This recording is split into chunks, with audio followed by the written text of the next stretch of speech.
Shalom umat yang terkasih dalam Tuhan. Kembali lagi kita di Sapaan Gembala GKI bersama saya Satriwan Susanto yang saat ini sedang melayani di GKI Tulung Agung. Sebelum kita merenungkan firman Tuhan, mari kita berdoa. Tuhan, kami bersyukur hari ini Tuhan memelihara kami, hari ini Tuhan melindungi kami, dan saat ini juga kami hendak merenungkan firman-Mu. Kiranya Tuhan yang menuntun kami, Tuhan juga yang membantu kami untuk memahaminya sehingga kami boleh melakukannya dan memeliharanya dalam kehidupan kami sehari-hari. Dalam nama Tuhan Yesus Kristus Sang Firman yang hidup kami berdoa. Amin. Umat yang terkasih dalam Tuhan, ada seorang pemuda yang masih menganggur dan sedang mencari pekerjaan. Lalu ia berdoa kepada Tuhan. Dalam doanya ia menyampaikan kepada Tuhan agar segera mendapatkan pekerjaan. Tidak lama dari ia berdoa, ia mendapat panggilan untuk bekerja. Lalu setelah ia mendapatkan pekerjaan, ia merasa masih ada yang kurang. Ia meminta kepada Tuhan dan berdoa kepada Tuhan agar ia dipertemukan dengan jodohnya. Tidak berselang lama juga dari doanya itu, ia bertemu dengan pujaan hatinya. Ia sendiri pun tidak percaya bahwa secepat itukah Tuhan menjawab doanya. Singkat cerita, ia menikah dan sudah memiliki anak.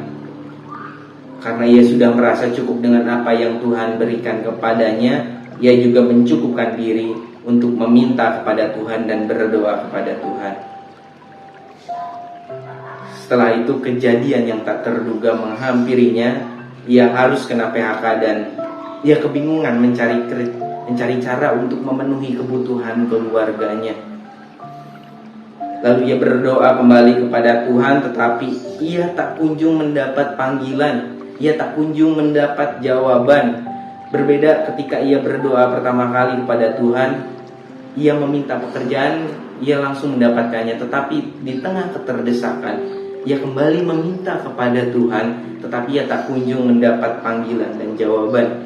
Sedangkan kebutuhan keluarga semakin menekannya untuk segera mendapatkan mata pencaharian. Ia tidak tahan dengan situasi tersebut, lantas ia menyalahkan Tuhan, lantas ia menghakimi Tuhan seolah-olah Tuhan adalah pemeran antagonis dalam kehidupannya.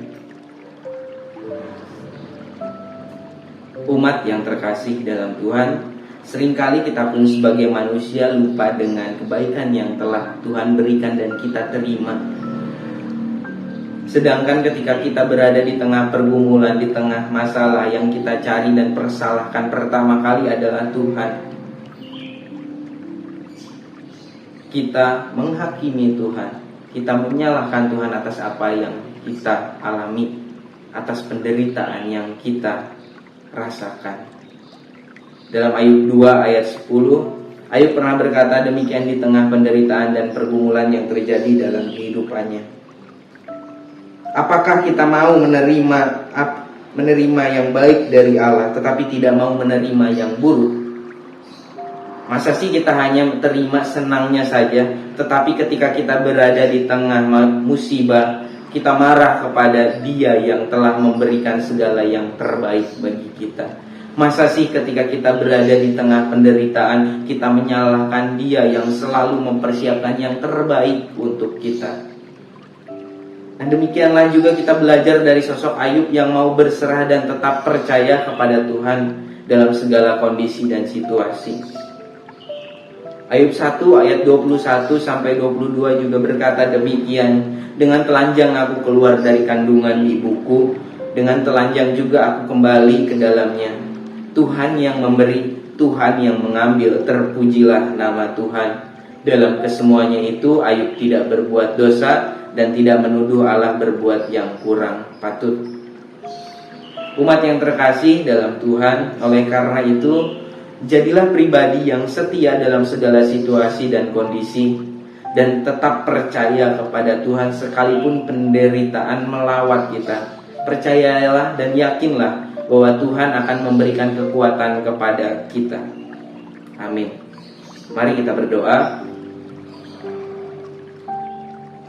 Tuhan, kami bersyukur hari ini Tuhan memelihara kami, hari ini juga Tuhan melindungi kami dan membimbing kami dan memperkenankan kami untuk mendengarkan firman-Mu. Kiranya firman-Mu menjadi perenungan kami, dan kiranya firman-Mu mengubahkan kami, dan kiranya kami menjadi manusia, orang yang tetap setia kepada Tuhan di segala kondisi dan situasi.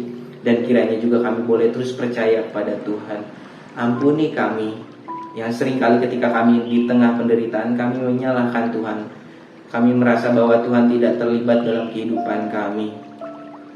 Ampuni kami ya Tuhan, dan sadarkanlah kami bahwa Tuhan senantiasa menyertai kami, Tuhan senantiasa menguatkan kami. Pimpin dan sertai kami juga dalam aktivitas yang akan kami jalani. Dalam nama Tuhan Yesus Kristus kami berdoa, amin. Selamat melanjutkan aktivitas, Tuhan Yesus memberkati.